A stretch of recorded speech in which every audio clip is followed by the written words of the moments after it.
Most of you are familiar with the concept of rational numbers and irrational numbers. But to prove whether a particular number is a rational number or irrational number is given in class 10th, and that is based on two theorems: fundamental theorem of arithmetic and the second theorem that do not have any specific name, but you may call it square theorem. And those without those two theorems, you cannot prove the rationality of numbers. But when I was in class 9th in 2015, I was studying a mathematics book written by RD Sharma, and that proof, what I'm saying, the proof of irrationality is given in class 9th book, right? And those two terms based on which the rationality can be proved is not mentioned because it is in class 10th. So giving that in class 9th is absolutely nonsense, and it has been repeated in coming words versions as well. I have seen that 2020 version, and maybe it is coming up till now. But why I'm saying that without those two theorems, irrationality of numbers cannot be proved. So let's see what is a rational number, how we can prove that a particular number is irrational, and how it is based on those two fundamental theorems. Right? Welcome. Today we will learn about rational and irrational numbers. In number system, you have studied about natural number, whole numbers, integers, and various other concepts. And in that very sequence, you have studied the rational numbers and irrational numbers. And while talking about rational numbers, you have come to this definition that rational number can be expressed as p upon q format, where q does not equals to 0. Such numbers that can be expressed as p upon q format are known as rational numbers, and you have come across various examples. That is obviously 2, 6, 3, 6, 6 upon 7, 12 upon 5, and various others. And in that very sequence, you have studied that irrational numbers are those that cannot be expressed upon in format of p upon q, and such numbers are under root 2, cube root 3, under root 3, and others. And the logical reason that we have up till now been able to deduce that its decimal expansion is non-terminating and non-repeating, right? It never terminates nor repeats. If it was non-terminating but repeating, we can easily change that in a P1Q format. But when a number that is non-terminating, non-repeating, it cannot be expressed as P1Q format. That was our quantitative conclusion. When we conclude something based on multiple examples and they indicate same result, that is known as inductive method. But inductive method cannot be assumed as general until we have a algebraic proof for that, mathematical proof, because algebra makes it general. If we want to prove that any number that cannot be expressed as p upon q format, if it number that is not equals to p upon q format is irrational number, and for that reason we need to prove it. And for that very proof, the attempt has been made in class 10th based on the fundamental theorem of arithmetic and one more theorem. What is that? We will are going to see that, but before that, I want to share with you two screenshots. You can see it. The first one, the second. The first one is class 9th textbook in RD Sharma, and the second one is also from the class 10th RD Sharma book. Means first one is from 9th, second one is from 10th. Both from the book of author RD Sharma. I shared with you two screenshots. In class 10th, if you have given this derivation, okay. But let's see why I'm saying that it's a mistake. So first, what I said to with you, what I said that we must know this fundamental theorem of arithmetic, and next the second theorem as well, to prove our result of irrationality. And what is the fundamental theorem of arithmetic? It explains about the factorial expression of numbers. Any number, for example, 2, 3, 1, 2, 3, 4, 5, 6, 7, 8, or anything. The fundamental theorem of arithmetic says that any number that is a prime number or composite number can be expressed as the multiples of prime numbers, right? How you can express that? 1, 7 is a prime number, 8 is a that is a 7, and 4 cross 2 that is 2 to the power 2 cross 2 that is 2 to the power 3 means any number it is either prime. If it is prime, then it absolutely do not have any factor. That is the definition of the prime number. And if it is composite, it can be expressed as the multiples of prime numbers, factors of prime numbers. That is the fundamental theorem of arithmetic. And based on this theorem, we are going to derive our second theorem. And these two theorems will help us to prove our desired result. What is the second theorem? Second theorem says that any number, for example n, is square. That is what? It says that any number in format of n square, if p is a factor of n square, right? Then p is a factor of n also. This is the theorem. How it is? Because any number, for example, that is what I said to you, p is a factor of n square, right? This p is a factor of n square. Means n square is a number whose factor is p, right? As I said to you that any number can be expressed as from the fundamental theorem of arithmetic as a multiples of prime numbers. So n can be expressed as a multiples of prime numbers, multiples of primes,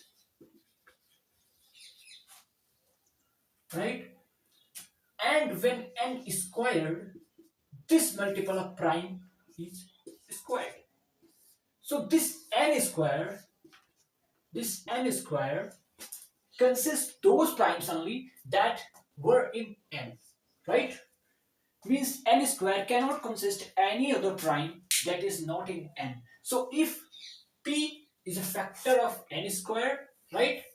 P is a factor of n square, then p must come from the multiples of primes that were included in n.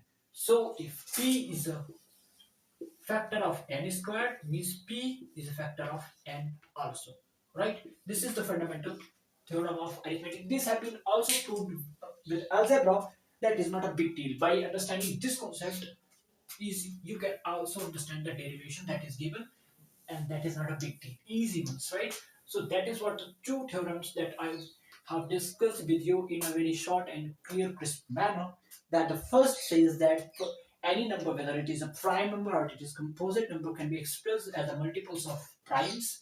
And the second says that if p is a factor of its square, means any number is square, that is n square, then p is a factor of the number itself, that is of n. Then p is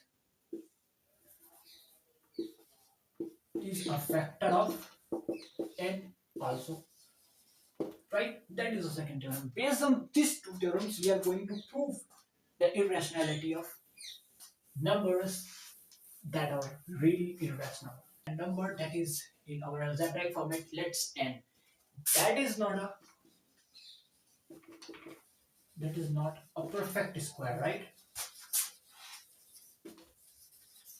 This is not a perfect square, and let's to prove that this in form of under root n is irrational, right? Let's suppose that under root n is rational number and it can be expressed as p upon q. Any number that is a rational number and it is expressible as p upon q, for example 7 upon 3, we can notice that in 7 upon 3, 7 and 3 do not have any common factor, right? So we have been taught that any number that can be expressed as p upon q format and q does not equals to 0, there is also term that p and q must not have, it may have a common factor, but the standard says that it must not have a common factor, and if do have a common factor, it will cancel out.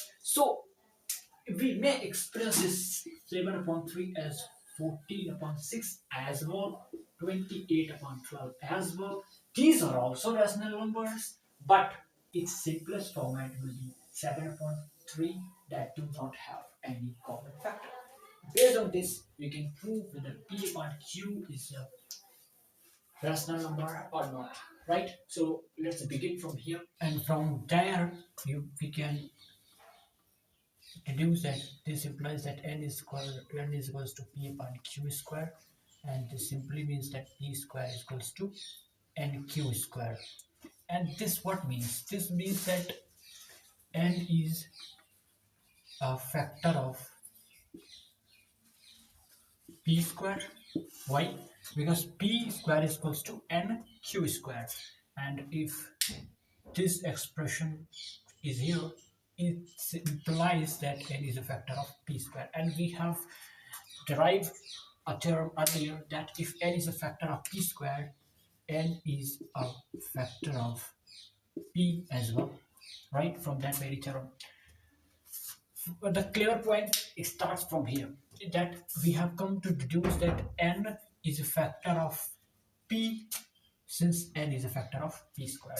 So let's suppose that n is equals to pm, right?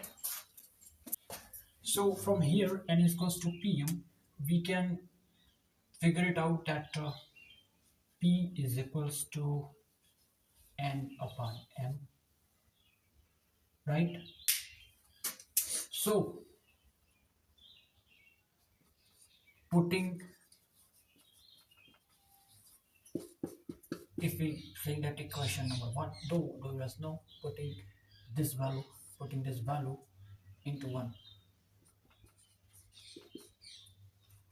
we will what find? We will find like that n square upon m square is equals to n q square.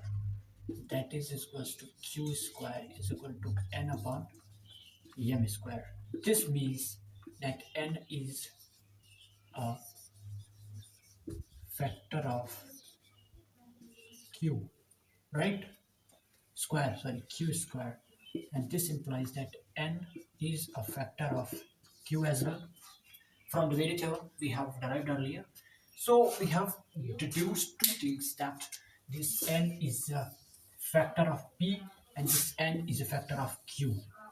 And if under root n is written in format of p upon q, what is that p and what is that q? We do not know that. But from that very format, that under root n is equals to p upon q, and p and q is integers.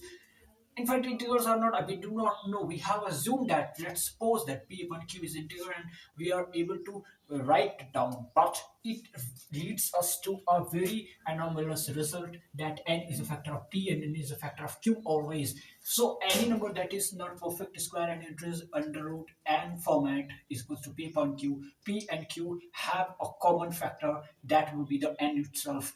And this does not fit in our definition of rational numbers. Rational numbers do not have always any common factor. For examples, this 6 upon 5 is a rational number, and what you think that it contains any common factor? Certainly not. So any number that is a rational number is not going to contain always a common factor. This result, that is n is a factor of p and n is a factor of q, the denominator and numerator, is absolutely anomalous and absolutely contradictory result. And so this proves that you cannot assume, you cannot make this statement that under root n is expressible in a format p upon q. So such numbers will be irrational numbers. This is the whole proof based on the fundamental theorem of arithmetic and that square theorem. Based on those two theorems, we can prove the irrationality of such numbers. But without those, as in given class 9th, what I have showed you earlier as well, you cannot prove that. And if you are giving it and just you are make repeating it again in your next versions, then that is not good thing.